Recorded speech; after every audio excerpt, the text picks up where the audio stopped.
پاکستان کی معیشت پر اور پاکستان کے عوام پر پڑیں گے. اور یہ ایک عجیب تضاد ہے کہ رات کے 11 بجے یہ اسٹیٹ بینک امینڈمنٹ ایکٹ پاس کیا گیا اور صبح پاکستان کی نیشنل سیکورٹی پالیسی کی رونمائی ہوئی اور اس پالیسی کا بڑا عنصر وہی چیز تھی جو اس ملک کے سیاستدان پچھلے 70 سال سے کہہ رہے ہیں کہ کسی ملک کی نیشنل سیکورٹی کا دار و مدار اس کی معیشت پر ہوتا ہے. لیکن بدنصیبی یہ ہے کہ صبح رونمائی کی گئی اور اس سے 12 گھنٹے پہلے پاکستان کی معیشت پاکستان کی حکومت اور پارلیمان سے لے کر اسٹیٹ بینک کے حوالے کر دی گئی. اور وہ اسٹیٹ بینک جو اٹانومس تو 1956 کے ایکٹ کے مطابق ہے، لیکن اب وہ مکمل طور پر پاکستان کے معاملات سے آزاد ہے. یعنی حکومت جو چاہے، حکومت عوام کی بہتری کے لیے کام کرنا چاہے، ملک کو ترقی دینا چاہے، ملک کے اندر روزگار دینا چاہے، ملک میں غربت کو ختم کرنے کی کوشش کرے، وہ اسٹیٹ بینک کے تابع ہے. اس کی پالیسی اسٹیٹ بینک کے اب تابع ہوں گی کہ جو اسٹیٹ بینک کی سوچ ہے کیا اس سے تو حکومت کی پالیسی کا تضاد نہیں ہے. یعنی آج جو ملک کا اگر یہ ایکٹ پاس ہو جاتا ہے سینٹ سے تو ملک کا اسٹیٹ بینک جو ہے نہ وہ حکومت کی سنے گا نہ وہ پارلیمان کی سنے گا اور نہ ہی اس سے کوئی پوچھ سکتا ہے. یہ اتنا کھلا تضاد ہے، یہ حکومت کا چلنا اتنا مشکل ہو جائے گا، پاکستان کو ترقی دینا اتنا مشکل ہو جائے گا کہ وہ شرائط جو پہلے مالیاتی ادارے جس طرح IMF ہے وہ پاکستان پر لگاتے تھے، آج پاکستان کا اسٹیٹ بینک لگانا شروع کر دے گا. اور اس اسٹیٹ بینک میں اس بل میں یہ ایک لمبا چوڑا بل ہے اور ضرورت تھی کہ اس بل کو اسمبلی میں 2-3 ہفتے ڈیبیٹ کیا جاتا. یہ 24 صفحے کا بل ہے، اس کو ڈیبیٹ کیا جاتا کیونکہ اس بل نے مکمل طور پر جو 1956 کا اسٹیٹ بینک کا ایکٹ تھا جس پر پاکستان پچھلے 65 سال سے چل رہا ہے اس کو مکمل طور پر تبدیل کر دیا. اور جو اسٹیٹ بینک کی حیثیت ہے، جو اسٹیٹ بینک کی کام کرنے کی نوعیت ہے، اس کو مکمل طور پر بدل دیا گیا. اور اب وہ اسٹیٹ بینک جو ملک کے بینکنگ اور مالیاتی نظام کو کنٹرول کرتا تھا، جس کا بنیادی مقصد بینکنگ اور مالیاتی نظام کا کنٹرول تھا، اب اس کا بنیادی مقصد ملک کے اندر ڈومیسٹک پرائس اسٹیبلٹی ہے. یعنی اب ملک کے اندر مہنگائی کتنی ہوگی، اس کے کیا اثرات ہوں گے معیشت پر، یہ معاملہ حکومت سے نکل کر اب اسٹیٹ بینک کے پاس چلا گیا ہے. اور اس کے بعد دوسرا کام جو ہے وہ وہی پرانا بینکنگ اور مالیاتی نظام کا ہے. اور اس کے بعد جب یہ دونوں مقصد پورے ہو جائیں گے تو اسٹیٹ بینک جو ہے وہ حکومت کی پالیسیز کو سپورٹ کرے گا.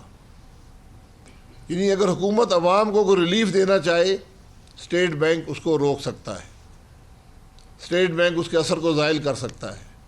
تو آج پاکستان کے عوام اپنے منتخب نمائندوں کی پالیسیز کے تابع نہیں ہوں گے، ان کے اثرات پارلیمان کی پالیسیز، حکومت کی پالیسیز پر نہیں ہوں گی، ان کا تمام ان کی زندگی پر جو اثرات ہیں، جو مہنگائی ہے، جو غربت ہے، جو روزگار ہے، وہ اب چلا گیا ہے اس اسٹیٹ بینک کے پاس جو کسی کا تابع نہیں ہے۔ اسٹیٹ بینک اس قانون میں تقریباً 1.5 صفحہ ہے کہ اسٹیٹ بینک کے گورنر کی تنخواہ کیسے مقرر کی جائے گی۔ تو جو ادارے اپنی تنخواہ پر اتنا زور دے رہے ہیں کہ ہمیں کیا تنخواہ ملے گی، اور یہ اب یقیناً یہ بڑی سیدھی بات ہے کہ اس قانون کے پاس ہونے کے بعد پاکستان میں کی حکومت میں سب سے زیادہ تنخواہ لینے والا اسٹیٹ بینک کا گورنر ہوگا، اور پاکستان کا دوسرا طاقتور آدمی اسٹیٹ بینک کا گورنر ہوگا، نہ پارلیمان ہوگی نہ حکومت ہوگی۔ یہ اس کے اثرات ہیں۔ عوام پر اس کا کیا اثر پڑے گا؟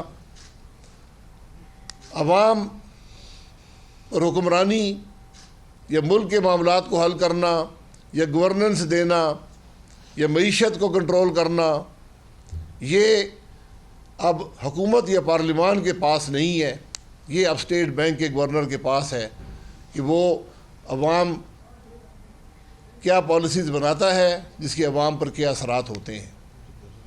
اسٹیٹ بینک کا گورنر ماضی میں 3 سال کی مدت ہوتی تھی، اب وہ بڑھا کر 5 سال کر دی گئی ہے۔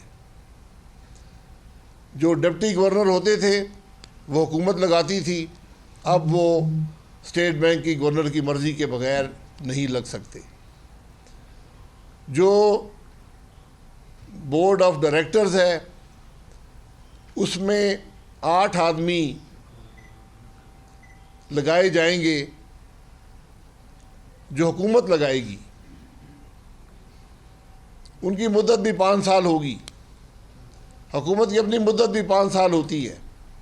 اس کا مطلب یہ ہے کہ جب بھی یہ لوگ لگیں گے، ایک حکومت سے دوسری حکومت کے اندر بھی یہ جائیں گے، اور کوئی حکومت بھی اپنی معاشی پالیسیز امپلیمنٹ نہیں کر سکے گی۔ یہ لوگ جو 8 لوگ لگائے جائیں گے جن پر پارلیمان کا کنٹرول نہیں ہے، جب ایک دفعہ لگ گئے ان کو نکالنے کا کوئی طریقہ بھی نہیں ہے۔ اس ایکٹ میں نہ گورنر کو نکالنے کا کوئی طریقہ ہے، نہ ڈپٹی گورنر کو نکالنے کا طریقہ ہے، نہ ہی ان 8 بورڈ کے اراکین کو نکالنے کا طریقہ ہے۔ اور یہی 8 بورڈ کے اراکین ہیں جو اپنی عددی برتری پر بورڈ کی پالیسیز یعنی اسٹیٹ بینک کی پالیسیز کو کنٹرول کریں گے۔ یہ لوگ کون ہوں گے؟ اس حکومت نے جو لوگ اپنی کمیٹیوں میں رکھے ہیں اس قسم کے لوگ ہوئے تو پھر پاکستان کا اللہ ہی حافظ ہے۔ یہ جس قسم کے لوگ آج حکومت میں ہیں، تو اس لیے کوئی ان لوگوں کی اپوائنٹمنٹ پر پوچھ گچھ نہیں ہے۔ صرف آپ کی ماسٹرز کی ڈگری ہو، 10 سال کا تجربہ ہو، آپ اس بورڈ پر لگ سکتے ہیں۔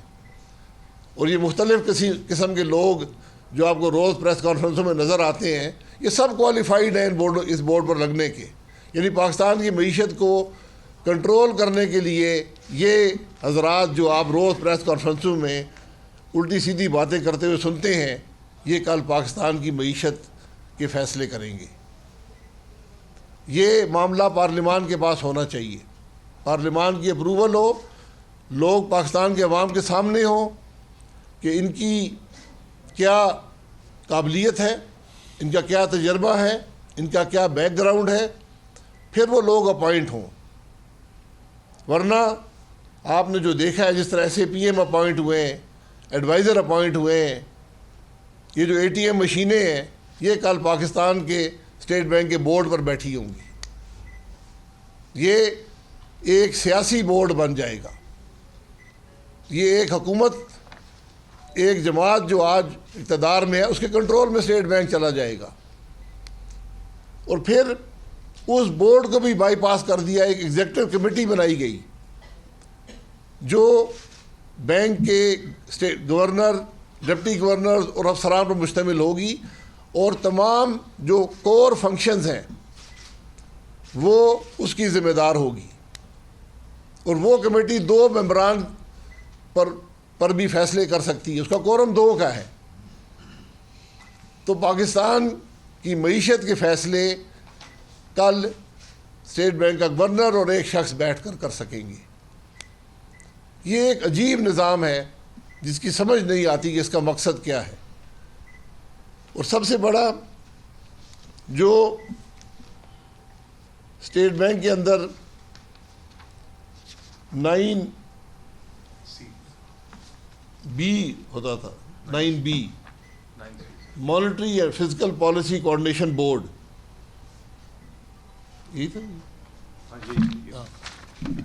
Monetary and fiscal policy coordination board, جہاں پر حکومت اور اسٹیٹ بینک ایک دوسرے سے بات کرتے تھے کہ حکومت کی پالیسی کیا ہے، اس کو کس طرح اسٹیٹ بینک سپورٹ کر سکتا ہے، کس طرح عوام کو ریلیف دی جا سکتی ہے، کس طرح ملک میں روزگار بڑھایا جا سکتا ہے، ملک کو ترقی دی جا سکتی ہے. حکومت اور اسٹیٹ بینک مشاورت سے اپنا مشورہ حکومت دیتی تھی، اپنی پالیسیز رکھتی تھی. اس بورڈ کو ختم کر دیا گیا. یعنی آج کوئی ایسا فورم نہیں ہے جس پر پاکستان کی حکومت ریگولیٹر سے بات کر سکے. صرف ایک چھوٹا سا سینٹنس اس میں ڈالا گیا ہے کہ جی وہ منسٹر آف فائنینس اور اسٹیٹ بینک کا گورنر مشاورت کر لیا کریں گے. تو آج حکومت کی جو خود مختاری ہے ملک کی معیشت چلانے میں، ملک کے معاملات چلانے میں، پاکستان کو ریلیف دینے میں، پاکستان کو ترقی دینے میں، وہ اس ایکٹ کے ذریعے ختم کر دی گئی ہے. اور اس ایکٹ میں کوئی بھی ایسی شک نہیں ہے کہ اگر اسٹیٹ بینک اپنا کام نہ کرے، ناکام ہو جائے، اس ملک کے لوگ تکلیف میں ہوں، ملک کے عوام پریشان ہو، تو پھر کون پوچھے گا اسٹیٹ بینک سے؟ ان سے کوئی پوچھنے والا نہیں ہے کہ آپ تو ناکام ہو گئے، آپ نے یہ جو پالیسیز بنائی اس نے ملک کا بیڑا غرق کر دیا. یہ کوئی پوچھنے والا نہیں ہے. نہ پارلیمان پوچھ سکتی ہے، نہ حکومت پوچھ سکتی ہے. یہ ایک عجیب تضاد ہے اس سارے معاملے کے اندر. اور پھر وہ بات جس کا حکومتی وزراء نے اسمبلی میں بڑا فخر سے کہا کہ اس ایکٹ کے تحت اب حکومت اسٹیٹ بینک سے قرضہ نہیں لے سکے گی، اور اس کو اپنی بڑی کامیابی قرار دیا. انہوں نے اسٹیٹ بینک کا ایکٹ پڑھا ہوا نہیں تھا، کیونکہ اس وقت بھی حکومت صرف 3 مہینے یا اس سے کم عرصے کے لیے اسٹیٹ بینک سے قرضہ لے سکتی ہے. ہر کوارٹر میں اسٹیٹ بینک کے پاس جو قرضہ ہوتا ہے اس کو زیرو کرنا پڑتا ہے، یعنی اس کو واپس کرنا پڑتا ہے. اب حکومت کوئی قرضہ اسٹیٹ بینک سے نہیں لے گی، بینکوں سے جا کر لے گی. تو اس قرضے پر بھی جو حکومت کو شارٹ ٹرم کے لیے چاہیے ہو، کسی ارجنٹ نیڈ کے لیے چاہیے ہو، ملک میں کوئی معاملات ایسے پیدا ہو گئے، کوئی جنگ کی صورتحال ہو گئی، امن و امان کی صورتحال ہو گئی، کوئی زلزلہ آ گیا، کوئی ایسی قدرتی آفت آ گئی، تو آپ کو پیسہ لینے کے لیے بینکوں کے پاس جانا پڑے گا، جو اسٹیٹ بینک کی شرح سود جو ہے اس سے 2 یا 3% اضافہ کر کے آپ کو رقم مہیا کریں گے۔ اس سے پاکستان کے عوام کا کیا ہوگا یہ کوئی بتانے والا نہیں ہے۔ اور یہی وزیر جو قومی اسمبلی میں فخر سے کہہ رہے تھے کہ جناب ہم نے یہ شک ڈالی ہے، اس حکومت نے اپنے پہلے مالی سال کے اندر 5,000 ارب روپے سے زیادہ کا قرضہ اسٹیٹ بینک سے لیا، جو ریکارڈ ہے اسٹیٹ بینک کی تاریخ میں۔ تو یہ قانون میں لکھا ہوا ہے کہ آپ نے 3 مہینے سے زیادہ قرضہ نہیں دے سکتے، واپس کرنا پڑتا ہے۔ پھر جو پارلیمان کا اوور سائٹ تھی، یعنی پارلیمان کا کنٹرول تھا یا پارلیمان کو رپورٹنگ تھی، وہ ہر 3 مہینے کے بعد رپورٹ پارلیمان میں رکھنی پڑتی تھی اسٹیٹ بینک کو، اس کو سال میں 2 دفعہ کر دیا گیا ہے۔ یعنی نہ پارلیمان پوچھ سکتی ہے کہ کون لوگ اسٹیٹ بینک چلا رہے ہیں، نہ پارلیمان پوچھ سکتی ہے کہ اسٹیٹ بینک کی پرفارمنس کیا ہے، یعنی اس نے ملک کے معاملات تباہ کر دیے، کوئی پوچھنے والا نہیں ہے، پارلیمان نہیں پوچھ سکتی۔ اور جو لوگ وہاں پر لگے ہیں ان کے بارے میں بھی پارلیمان نہیں پوچھ سکتی کہ یہ کون لوگ ہیں، یہ کیا کر رہے ہیں، ان کی کیا پرفارمنس ہے۔ اور ملک کی تمام پالیسیز کا پر جو معیشت کی پالیسیز ہیں اس کا کنٹرول جو ہے وہ ان افراد کے پاس اسٹیٹ بینک کے اندر چلا گیا۔ اس میں اگر کل ملک مشکلات میں ہو، عوام تکلیف میں ہو، تو پھر کون جائے گا اسٹیٹ بینک کے پاس؟ کون اسے بات کرنے جائے گا؟ کون اس کو کہے گا کہ تمہاری پالیسیز تو ملک کو تباہ کر رہی ہیں، تمہاری پالیسیز نے ملک کی ترقی روک دی ہے، روزگار نہیں ہے، کاروبار ختم ہو گیا ہے؟ یہ کوئی طریقہ اس چیز کے اندر، اس ایکٹ کے اندر نہیں ہے کہ اسٹیٹ بینک سے کوئی بات کی جا سکے۔ اور ایک اور بڑی خطرناک شک جو اس معاملے میں ڈالی گئی، یعنی اسٹیٹ بینک بیرون ملک مالیاتی اداروں سے، جس طرح IMF ہے، دیگر ادارے ہیں، دیگر حکومتیں ہیں، ان کے ساتھ معاہدے کر سکتا ہے کہ ان کو پاکستان کی معیشت کے بارے میں انفارمیشن پرووائڈ کرے، اور انفارمیشن وہ بھی پرووائڈ کر سکتا ہے جس کو پاکستان کی حکومت اور پارلیمان کو دیکھنے کا حق حاصل نہیں ہے۔ یعنی وہ کانفیڈینشیل انفارمیشن اسٹیٹ بینک کی پاکستان کی معیشت کے بارے میں، پاکستان کے مالی معاملات کے بارے میں، جو آج پاکستان کی پارلیمان کو بھی نہیں دی جاتی، پبلک کے سامنے نہیں رکھی جاتی، وہ اسٹیٹ بینک بیرون ملک حکومتوں اور مالی اداروں کو دے سکتا ہے۔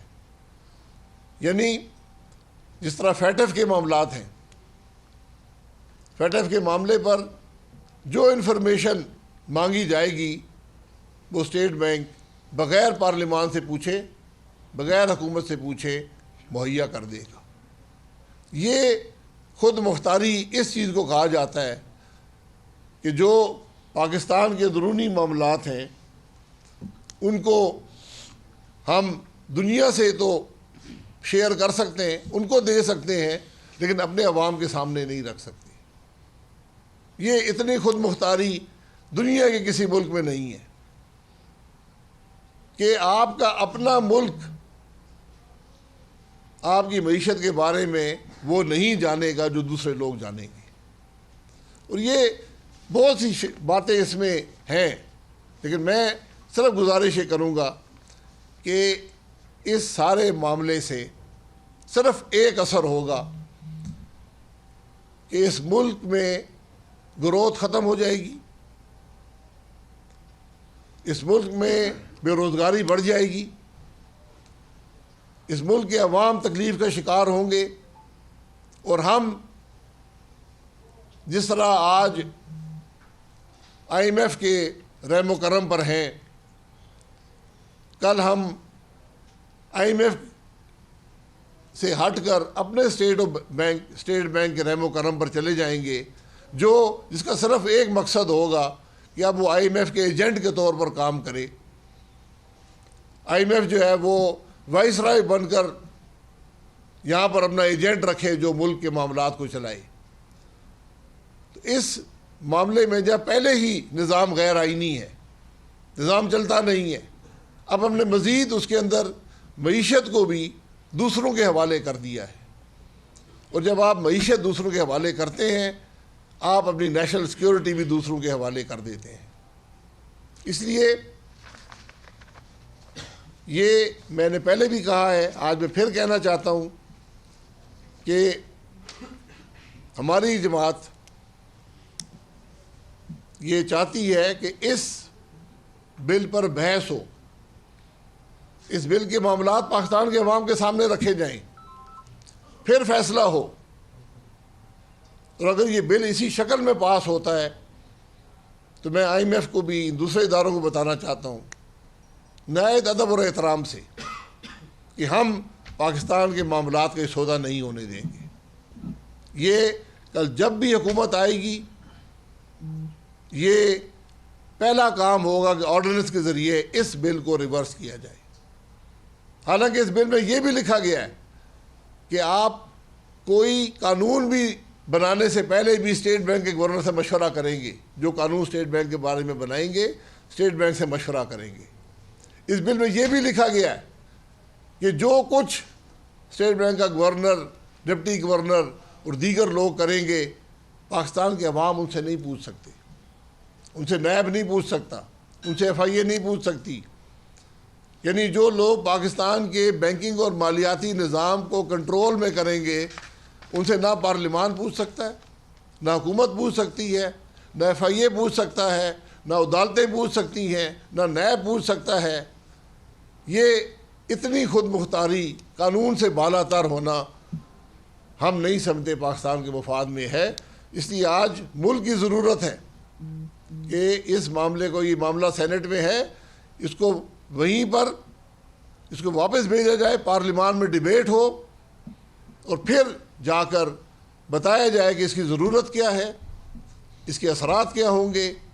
اس کے بعد جا کر یہ قانون ایک مستقل قانون بن سکتا ہے. ہم نے ہمیشہ کہا ہے کہ جب بھی قانون سازی ہوتی ہے جس کا اثر پاکستان کے عوام پر براہ راست پڑتا ہے, جس کا اثر معیشت پر پڑتا ہے, یہ وہ قانون ہیں جو بہت عرصہ چلتے ہیں. یہ کنسنسس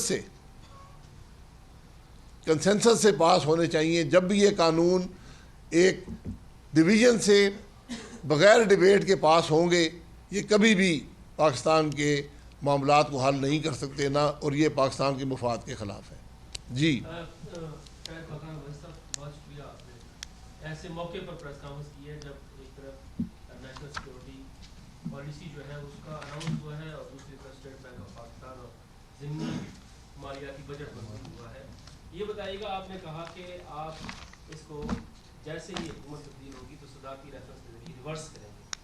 تو یہ فرمائیے گا کہ جب تک حکومت یہ موجود ہے, جس طرح سے آپ نے کہا کہ اس طرح سے قومی راز جو ہیں وہ بھی بیرونی دنیا جائیں گے اور اس کے ساتھ ساتھ ملکی معیشت پر, عوام پر اس کے اثرات پڑیں گے, تو فوراً اگر حکومت اس معاملے پر بحث نہیں کراتی اور اس کو سینٹ سے منظور کروا کر قانون بنا دیتی ہے, تو اس صورت میں کیا مسلم نون اس بل کو چیلنج کرے گی یا نہیں کرے گی؟ ایک چیز. اور دوسرا ساتھ یہ بتائیے گا کہ قومی سلامتی پالیسی مرتب ہو گئی اور حکومت یہ کہتی ہے کہ اپوزیشن خود نہیں آئی, اس لیے اس کی ان پٹ جو ہے وہ اس پالیسی میں ہم نے نہیں لی اور اب ہم نے منظور کر دی ہے. اس پر مسلم نون کا کیا ہو؟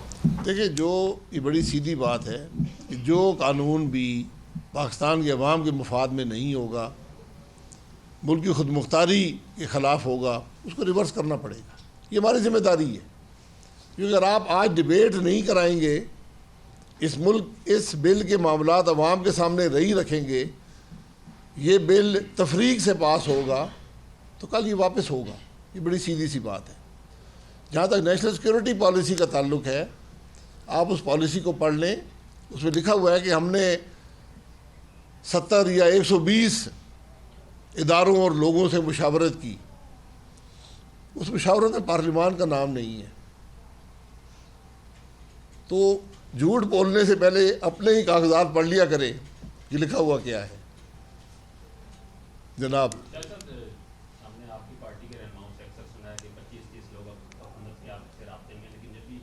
ابھی ذرا اس پہ بات کر لیں نا، اس پہ بات کر لیں. قانون سازی اس طرح کی ہوتی ہے تو 25-30 ووٹوں سے اپوزیشن ہی آتی ہے اس قانون سازی میں، تو اس بل کو اب کیسے پارلیمنٹ کا تو رائٹ ہے جو پاس کرے. جی وہ ہارتی نہیں ہے، حکومت جیتتی ہے ٹیلی فون کے ذریعے. ٹیلی فون کا نظام، الیکٹرانک ٹیلی فون نظام جو ہے وہ کام میں آتا ہے. واٹس ایپ بڑا کامیاب پروگرام ہے. آپ نے کوئی بات کرنی؟ آپ نے اسی لیے واٹس ایپ بند کر دیا. جی آپ نے اسی لیے واٹس ایپ بند کر دیا. میں واٹس ایپ سے بڑا تنگ ہوں جی. میرا سوال ختم ہو گیا. تھینک یو جی. Thank you.